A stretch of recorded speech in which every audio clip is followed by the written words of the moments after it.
اگر ہم سب کانٹیننٹ یعنی بر صغیر کی تاریخ پر نظر دوڑائیں تو ہمیں دنیا بھر کے کئی حکمران ایسے ملیں گے جو وقتاً فوقتاً ہندوستان پر حملہ آور ہوتے رہے۔ انہی میں ایک نام سلطان محمود غزنوی کا بھی آتا ہے، جس نے تاریخ کی کتاب میں اپنی فتوحات اور مقبولیت کی کئی داستانیں چھوڑیں۔ انہی میں سے کچھ داستانوں پر ہم آج کی اس ویڈیو میں نظر ڈالیں گے، جن میں ہندوستان پر 17 حملے، سومناتھ جی کے مندر پر تاریخی فتح اور انصاف کے تقاضوں کو پورا کرتے ہوئے اپنے سگے بانجے کا سر تن سے جدا کر دینا ہے۔ یہ ساری باتیں اپنی جگہ، مگر ان سب میں سب سے انٹرسٹڈ بات یہ ہے کہ محمود غزنوی اور ان کے والد سبکتگین جو ایک غلام تھا، آخر یہ غزنی کے حکمران کیسے بنے۔ یہ ایک بہت دلچسپ اور موٹیویٹ کر دینے والی کہانی ہے۔ ہوا کچھ یوں کہ سلطان محمود غزنوی کا والد جو ایک غلام تھا، اسے جنگل میں جا کر جنگلی جانوروں کے شکار کا شوق تھا۔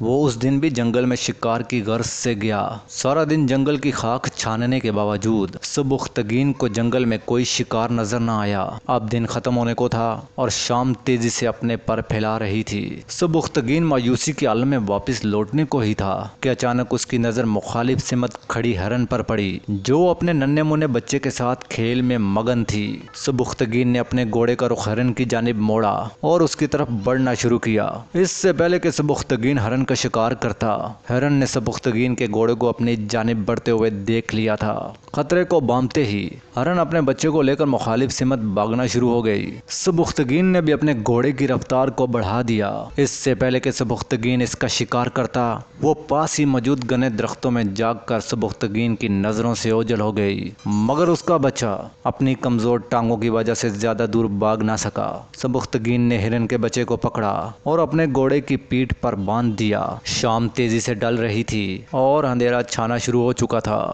سبکتگین نے اپنے گھوڑے کو شہر کی جانب دوڑانا شروع کر دیا۔ ابھی وہ تھوڑا ہی دور پہنچا تھا کہ اسے اپنے پیچھے ایک پر اسرار آواز سنائی دی۔ اس نے اپنے گھوڑے کو روکا اور پیچھے مڑ کر دیکھا تو اس کی آنکھیں حیرت کے سمندر میں جا ڈوبیں، کیونکہ اس کے پیچھے وہی ہرن کھڑی تھی جس کا شکار کرنے میں وہ ناکام رہا تھا۔ وہ اپنے بچے کی خاطر سبکتگین کا پیچھا کرتے کرتے یہاں تک پہنچ گئی تھی۔ یہ اس کی ممتا کی محبت تھی جس نے اسے موت کی پرواہ کیے بغیر ایک بار پھر موت کے سامنے لا کھڑا کیا تھا۔ ہرن کا اپنے بچے کے لیے یہ پیار دیکھ کر سبکتگین کو اپنی ماں سے بچھڑنے کا وقت یاد آ گیا۔ اس نے ہرن کے بچے کو اپنے گھوڑے کی پیٹھ سے اتارا اور اس کی ٹانگیں کھول دیں۔ ٹانگیں کھلتے ہی بچہ بھاگ کر اپنی ماں کے پاس پہنچا اور ماں نے اپنی زبان کے ساتھ بچے کو اپنی ممتا کا پیار دینا شروع کیا۔ وہ کبھی سبکتگین کی جانب دیکھتی اور کبھی آسمان کی جانب اپنا سر بلند کر دیتی۔ سبکتگین یہ سارا ماجرا کچھ دیر تک دیکھتا رہا اور پھر ہرن اپنے بچے کو لے کر جنگل میں کہیں غائب ہو گئی۔ سبکتگین اس رات سارے دن کا تھکا ہارا جب اپنے بستر پر لیٹا تو گہری نیند نے اسے اپنی آغوش میں آ لیا۔ اسے اس رات خواب آیا کہ سبکتگین، تم نے خدا کی مخلوق پر رحم کیا ہے اور خدا نے اپنی اس مخلوق کی دعا قبول کر لی۔ تم اور تمہاری اولاد ایک لمبے عرصے تک غزنی پر حکمرانی کرو گے۔ یہ اس ہرن کی دعا ہی تھی جس نے کچھ عرصہ بعد سبکتگین جیسے غلام کو غزنی کا گورنر بنوا دیا۔ سبکتگین نے غزنی کا گورنر بننے کے بعد اپنی ایک الگ ریاست قائم کرنے کا فیصلہ کیا اور سبکتگین اس میں کامیاب بھی ہو گیا۔ اب وہ غزنی کی ریاست کا حکمران تھا۔ اپنی حکمرانی کے دور میں سبکتگین نے ہندوستان پر کئی حملے کیے اور وہ کسی حد تک ان میں کامیاب بھی رہا۔ اس کی حکمرانی کو ابھی کچھ ہی عرصہ گزرا تھا کہ سبکتگین کی موت ہو گئی۔ سبکتگین کے وفات کے بعد غزنی کی باغ دوڑ مکمل طور پر محمود غزنوی کے ہاتھ میں آ گئی۔ اس نے غزنی کی باغ دوڑ سنبھالتے ہی ہندوستان پر حملہ کرنے کا فیصلہ کیا اور اس نے 1001 میں ہندوستان میں راجہ جے پال کی ریاست پر حملہ کر دیا۔ اس جنگ میں جے پال کو بری طرح شکست ہوئی اور محمود غزنوی نے جے پال کو گرفتار کر کے اپنا قیدی بھی بنا ڈالا۔ بعد میں جے پال محمود غزنوی کو ایک بڑی رقم دے کر آزاد ہوا، مگر آزاد ہونے کے کچھ ہی عرصہ بعد جے پال نے خود کو آگ لگا کر خودکشی کر لی۔ جے پال کی موت کے بعد اس کا بیٹا آنند پال اپنے باپ کی گدی پر جا بیٹھا۔ آنند پال کو ہمیشہ یہ لگتا رہا کہ اس کے والد جے پال نے محمود غزنوی کے ہاتھوں شکست کی وجہ سے ہی خود کو آگ لگا کر خودکشی کی ہے۔ یہی وجہ تھی کہ اس کے بعد آنند پال اپنے باپ کا بدلہ لینے کے لیے محمود غزنوی پر کئی بار حملہ آور ہوا،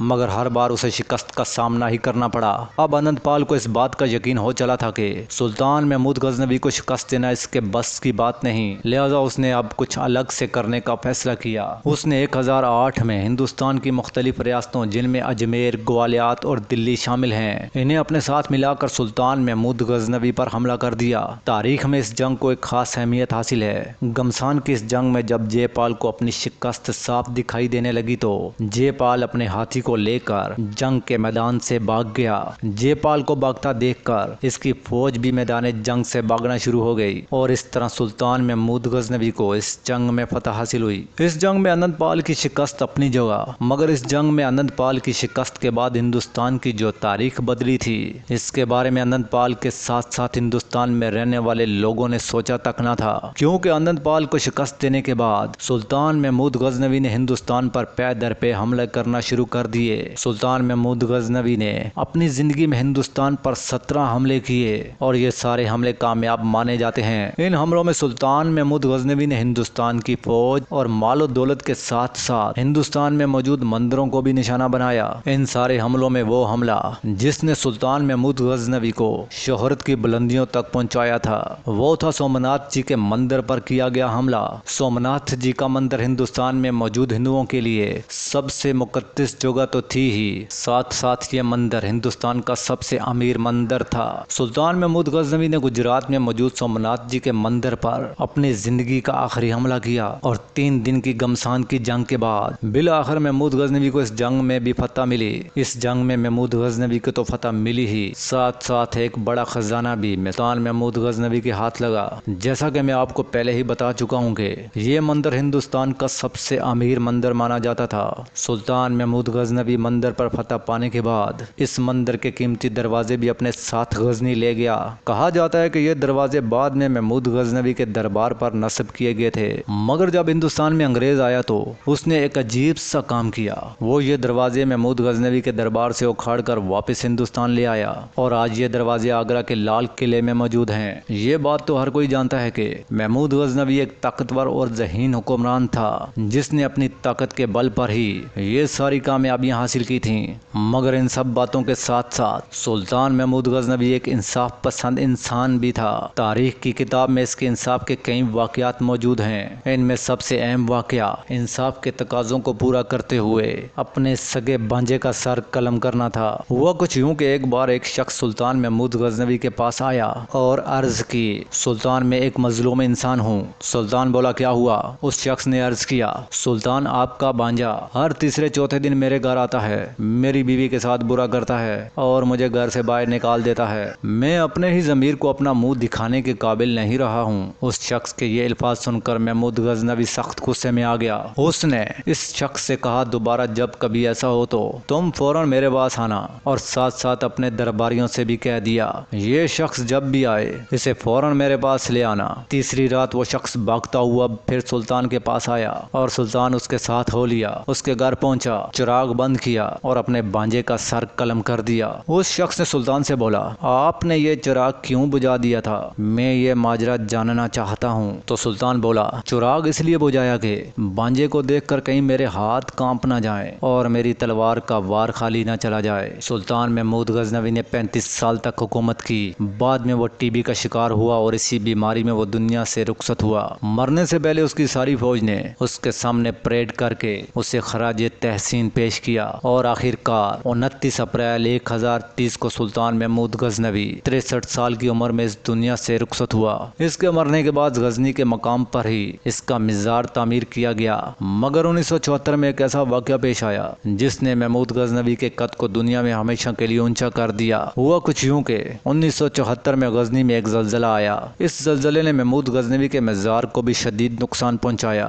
زلزلے کی وجہ سے محمود کے مزار کا گنبد ٹوٹ گیا اور قبر بھی بہت حد تک ٹوٹ گئی۔ اس وقت افغانستان میں ظاہر شاہ کی حکومت تھی جو خود بھی محمود غزنوی سے انسپائر تھا۔ اس نے محمود غزنوی کے مزار کو دوبارہ تعمیر کرنے کا فیصلہ کیا اور فرانس سے انجینئرز منگوائے۔ جب محمود غزنوی کی پوری قبر کو کھولا گیا تو قبر بالکل خالی تھی۔ قبر کی مزید کھدائی کی گئی تو نیچے سے ایک تابوت برآمد ہوا، مگر سب سے حیران کر دینے والی بات یہ تھی کہ تابوت کی لکڑی بالکل نہیں لگ رہی تھی۔ ایسا لگتا تھا کہ یہ تابوت 2 یا 4 دن پہلے ہی زمین میں دفن کیا گیا ہے، جبکہ اس تابوت کو دفن ہوئے 1000 سال ہو چکے تھے۔